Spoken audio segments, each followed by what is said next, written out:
दिल्ली की एक तारीख़ी इमारत, या फिर हम ये कह सकते हैं कि ये वो हॉन्टेड प्लेस है जो एक सीरीज़ हम आपके लिए लेकर आए हैं और मुख्तलिफ़ दिल्ली की हॉन्टेड प्लेसेस की आपको शेयर कराई है। इसको हम तारीख़ी इमारत के तौर पर भी ले सकते हैं और दिल्ली के हॉन्टेड प्लेस के तौर पर भी इसको जाना जाता है। तो आइए आज हम आपको शेयर कराते हैं दिल्ली की एक तारीख़ी इमारत जिसको हम चोर मीनार के नाम से जानते हैं। ये देखिए, ये आपको जो पीछे एक पिलर दिखाई दे रहा है, इसको हम चोर मीनार कहते हैं। अब आप सब लोगों के ज़हन के अंदर ये सवाल आ रहा होगा कि इसको चोर मीनार क्यों कहा जाता है? क्योंकि इसकी तामीर अलाउद्दीन खिलजी ने की थी। अलाउद्दीन खिलजी के ज़माने में जितने भी चोर होते थे, या फिर वो लोग जिनको अलाउद्दीन खिलजी उनको ऐसा महसूस होता था कि वो उनके दौर में बगावत कर सकते हैं, किसी भी तरह का कोई शर फैला सकते हैं, कोई ऐसी एक्टिविटीज़ कर सकते हैं जो हुकूमत के ख़िलाफ़ हो या हुकूमत को इस्टेब्लिश करने में या उसके इंतज़ाम को संभालने में उनके लिए उतना कारगर ना हो या उनके रास्ते में वो एक तरह से रोड़े अटकाएं। तो ऐसे लोग जिनसे बगावत का अंदेशा हो, ऐसे लोग जो हुकूमत के इंतज़ाम में उनको नुकसान पहुंचाएं, उन तमाम लोगों के लिए सज़ा ये होती थी कि उनका सर काट कर यहाँ ऊपर मीनार पर लटका दिया जाता था, जो दूसरे लोगों के लिए भी इबरत का निशान बनता था। तो आइए हम इस इमारत के बारे में और भी बहुत कुछ जानने की कोशिश करते हैं। वीवर्स, ये वही चोर मीनार है जिसके बारे में मैं आपसे बात कर रही हूँ। ये देखिए इसकी हाइट कितनी ज़्यादा है, और उस दौर के अंदर इस पर जो सर टांगे जाते थे वो तमाम सर शहर में दूर से दूर तक दिखाई देते थे, और यही कहा जाता है कि क्योंकि यहाँ पर बहुत सारे लोगों के सर टांगे गए थे। अच्छा, इसकी एक ख़ास बात यह है कि अलाउद्दीन खिलजी की टोपी जिस तरह से थी, इसको भी इसी तरह से बनाया गया है।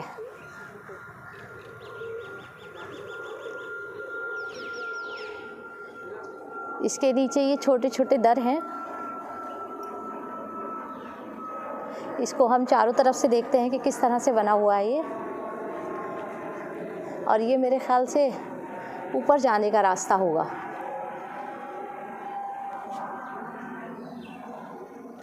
नहीं, ये रास्ता तो खैर नहीं है, किस मकसद से इसको बनाया गया होगा ये तो वही जानते हैं।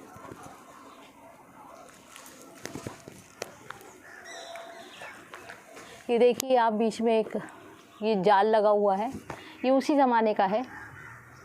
जैसा कि मैंने कहा कि इसकी बनावट बिल्कुल अलाउद्दीन खिलजी की टोपी की तरह है। जिस तरह की ऊंची टोपी वो पहना करते थे, इसी तरह उन्होंने इस मीनार को वही शक्ल दी है।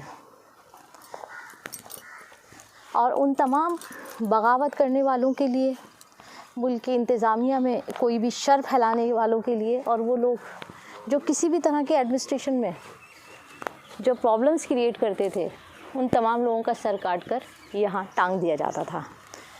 क्योंकि बहुत सारे लोगों के सर उस दौर में यहाँ टांगे गए थे, शायद यही वजह है कि इसको बहुत हॉन्टेड प्लेस के तौर पर भी जाना जाता है।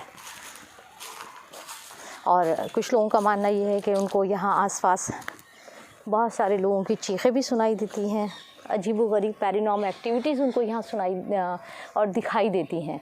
ये जो आप ऊपर जो सुराख देख रहे हैं ना, इसमें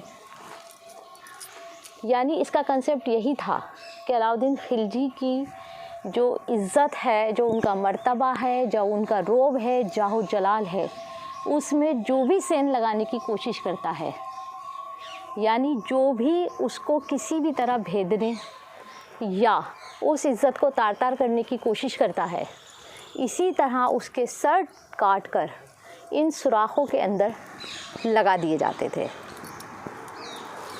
हालांकि ये बहुत पुरानी है, लेकिन अगर बनावट के एतबार से देखी जाए तो वाकई ये अपने आप में फ़न तामीर का एक आला नमूना है।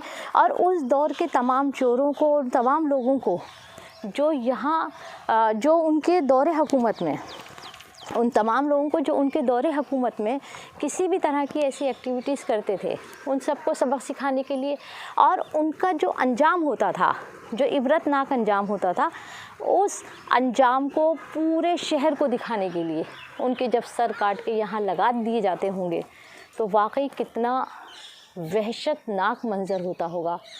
और उस वहशत से लोगों में कितनी दहशत होती होगी, ख़ास तौर से उन लोगों में जो सुल्तान के ख़िलाफ़ किसी भी तरह की बगावत करने का सोचते होंगे। अच्छा, पहले के दौर में बादशाह जो थे वो इस तरह की एक्टिविटीज़ या इस तरह की बर्बरियत का मुजाहरा इसलिए क्या करते थे ताकि लोग जो है उससे सबक लें और दूसरे लोगों को कम से कम इस तरह की एक्टिविटीज़ में मुलव्विस होने का मौका ना मिले या वो उनके बहकावे में ना आए। शुरू हो गया?